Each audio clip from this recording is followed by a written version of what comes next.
AEW could be in trouble. Last night's AEW Dynamite drew the lowest ratings and viewership in the history of the show. So how on earth did that happen, and what could it mean for AEW's next TV deal? A lot happened on AEW Dynamite last night, so let's discuss everything with AEW right now. Like the video, and let's talk about how AEW could be in danger.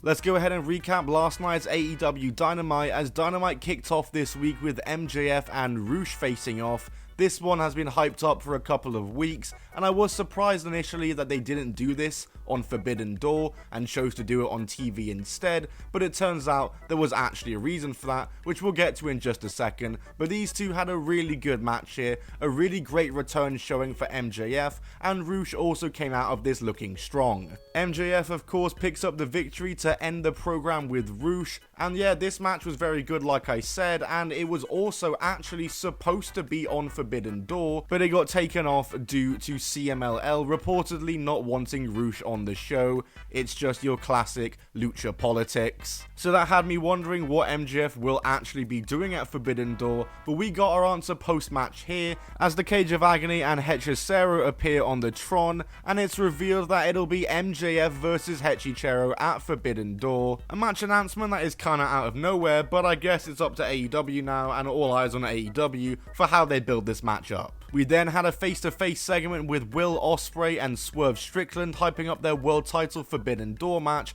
and this was a really strong segment, the highlight of the show and the segment of the night by far, as Swerve Strickland and Will Ospreay are of course just hyping up their match, building up to it. The Don Callis family are backstage watching this entire segment on the TV screen, and they're giving mixed reactions to it, as Ospreay claims that he doesn't need the Callis family, and he says that while Swerve had a hit row, he had a hit list, and he didn't miss one of them. Great line. And just as the segment looks to be over and Ospreay exits the ring with his music playing, Swerve then gets on the mic and says cut the music, and says pretty much how about we make this personal, and tells Will to send regards to his wife and son. Ospreay isn't letting that comment go, he gets right up in Swerve's face and the two stare down, and that's how this segment ends. A great segment to build to these guys' match. Anyway, next up is All-Star Tag Team action, as it's 4v4 action with Mark Briscoe, Orange Cassidy, Dante Martin and Kyle O'Reilly up against Roderick Strong, Zack Sabre Jr., Carl Fletcher and Takeshita. This match was fun. I just wish they'd mix up the participants in these kinds of matches. I love the All-Star Tag matches, I really do, and I get that all of these guys are in there because they all have matches against each other at Forbidden Door. It's a mix of Orange Cassidy versus Sabre Jr. and the TNT title ladder match, and Strong and Kyle O'Reilly obviously, but half these guys were in a multi-man tag just last week. It feels like every week I'm seeing Orange Cassidy and Kyle O'Reilly in some sort of multi-man tag. So just a bit of variety would be nice to see with these matches, but Dante got some good time to shine in this match, which was really cool to see. I've always been a big fan of Top Flight and Dante Martin, and the babyfaces pick up the win as Orange Cassidy pins Roderick Strong. Jack Perry attacks Dante Martin post-match, just continuing the hype up for that TNT title ladder match at Forbidden Door. And then we go backstage where Don Callis, who was absent from this match, which I just realized we had an Orange Cassidy match without Callis and Trent getting involved, which is great to see finally, but Callis is seen talking to Rush, which is very interesting to say the least. The Young Bucks versus the Acclaimed is up next. The Acclaimed come out and do their rap, but they have their mics cut off during their entrance, as it cuts to Okada, who was on production for the night, and he says he is so sorry, bitch. Great moment from Okada again. I knew not much of Okada before AEW because I don't really keep up with New Japan at all. All I knew of Okada that he was a big work rate guy and great in ring, but all I've got from watching Okada so far in AEW, other than his great wrestling ability, is just how funny he is and how entertaining he is in these segments, which I just didn't expect at all given his perception of just being the 5-star match general. But I'm glad to see it, and this match had a very shocking moment, as this was a very good match between these two teams, no surprise, but the shocking moment was the Acclaimed picking up the victory, which I saw a lot of people unhappy about this, but it got a big pop from the crowd, who were hot for this entire match and were hot for the Acclaimed, which is why they continue to be pushed, because crazy concept, but wrestlers who the crowd like gets pushed. I know, crazy right? Some people apparently don't get that. Hook and Samoa Joe are backstage with Shibata as cameraman once again. They look to do another hit and run on the Premier Athletes, but they're nowhere to be found, and a note is left challenging them to a trios match on Collision. I am loving Hook and Samoa Joe's Pulp Fiction dynamic and all these angles they're doing. Long may it continue. Next up, Mariah May is hosting the contract signing between Mina Shirakawa and Timeless Toni Storm for their match at Forbidden Door for the women's title. Mina cooks Toni on the mic and says that she's soft now, unlike when she was in Stardom. Toni then threatens to slap Mina, and Mina tells Mariah she needs to choose between the two of them as the contract for the match is signed, but Saraya and Hardy Cameron then come out and they start waffling and distract them as Anna Jay comes in and attacks all of them alongside Saraya and Harley, who stand tall at the end of this segment, and it looks like we have a new member of the Outcasts with Anna Jay. Next up is a quarterfinal Women's Owen Hart tournament match with Chris Statlander versus Nyla Rose. We got the full bracket reveal as well, and based on this bracket, I reckon we're going to see Mariah May beat Saraya, Deonna, and then Statlander to win this tournament.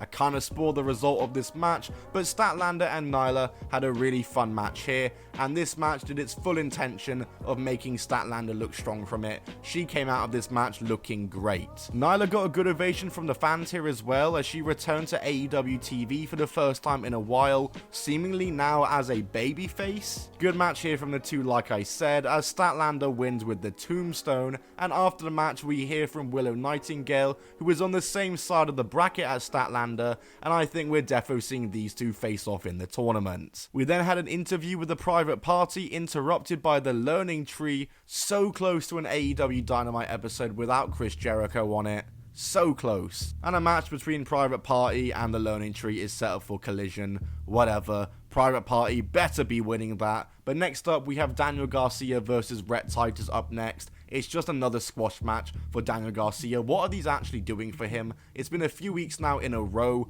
that we're just getting these last minute announcements for Daniel Garcia being on the show in a random squash. It's always just during the show. A graphic pops up in the bottom left. Daniel Garcia in action, which just wasn't announced all week. And this is just doing nothing for him. Daniel Garcia was a very, very hot act off of Revolution after that TNT title match with Christian Cage, and it feels like nothing has really been done with him since. Just put him in that TNT title ladder match already, for the love of God. Post-match, the Cage of Agony attacked Garcia and also Matt Menard, as MJF looks to make the save and goes after his Forbidden Door opponent, Hechicero, but the numbers game gets the better of him, and out comes Will Ospreay to then make the save, and him and MJF had a little stare down afterwards, and a lot is being foreshadowed with AEW at the moment, and a lot of intersecting stories, and I like that. That's something that AEW has been lacking in for a bit of a while now. Anyway, main event time is up next. It's Claudio Castagnoli versus Pac in an Owen Hart men's match. We also saw this tournament bracket be revealed,